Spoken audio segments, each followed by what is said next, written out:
We're getting new updates on the active shooter situation at Fort Stewart Army Post in Georgia. A suspect is in custody with as many as 5 people injured.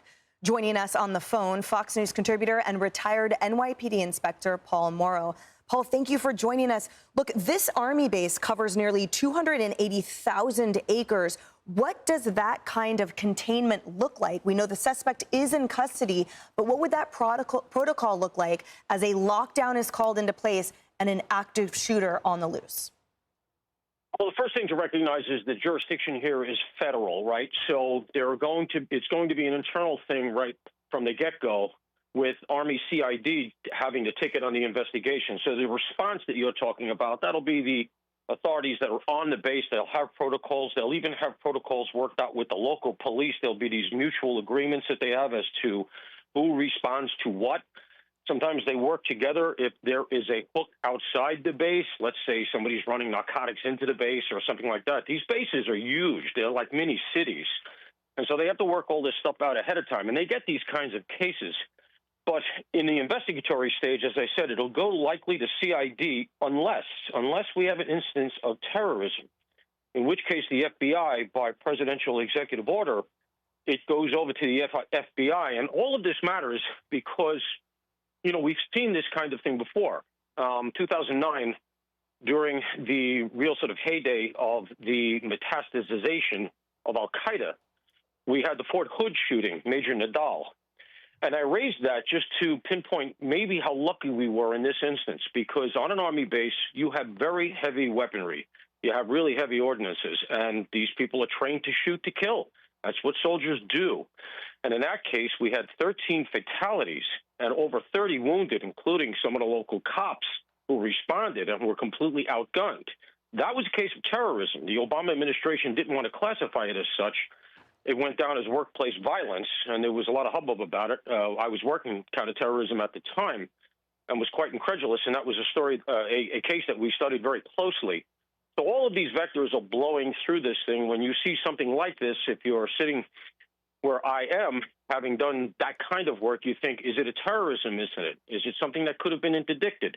Was there some indicia ahead of time that maybe there was some psychological issues? All of these are after effects, obviously. These are things that you think about in retrospect, because the most important thing, of course, as you say, is to lock it down, make sure life and limb are preserved, that everybody is safe, and that you interdict the immediate threat. Emily, we do have some new information on the people shot.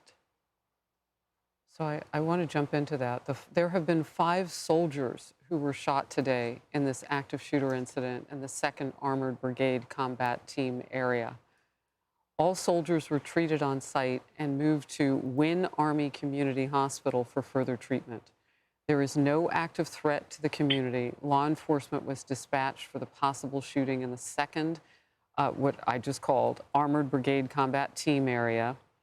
And Emily gave the timeline a little while ago, and so we know how quickly this moved. So that was at 10:56 a.m. local, then 11:35 a.m. they apprehended the suspected shooter. The installation was locked down 11:04, and Fort Stewart has now lifted the lockdown of the main containment area, and that happened a few minutes ago, actually. We were waiting for this press release to come out, and so we could see some things that were unconfirmed, and now we can put those on the record.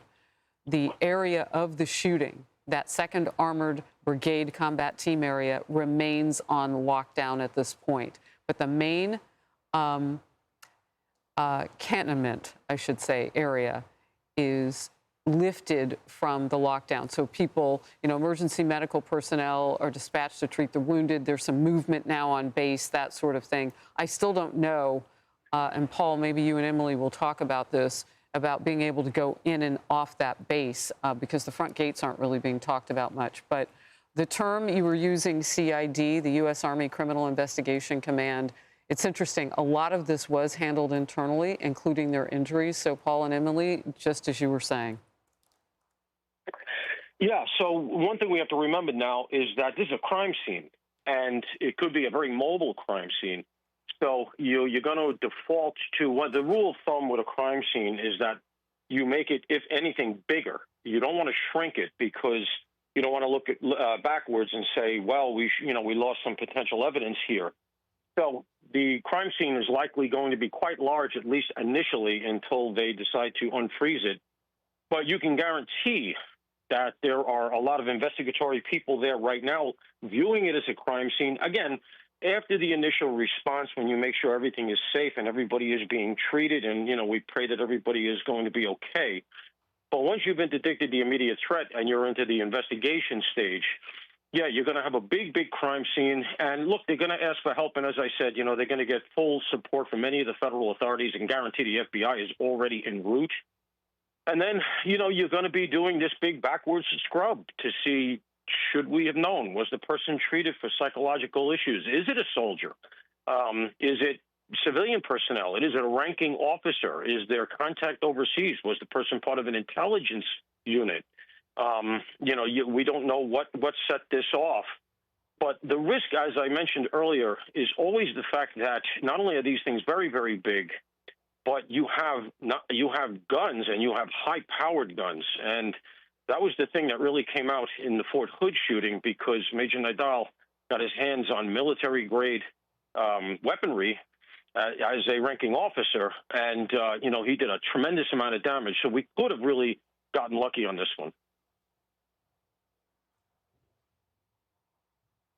Paul, I think we lost Paul right there, so thank him for his contribution. And for now, I want to reference the president now that is responding to the active shooter incident at Fort Stewart via the press secretary, Caroline Leavitt, that says this, quote, "The president has been briefed on the shooting at Fort Stewart in Georgia.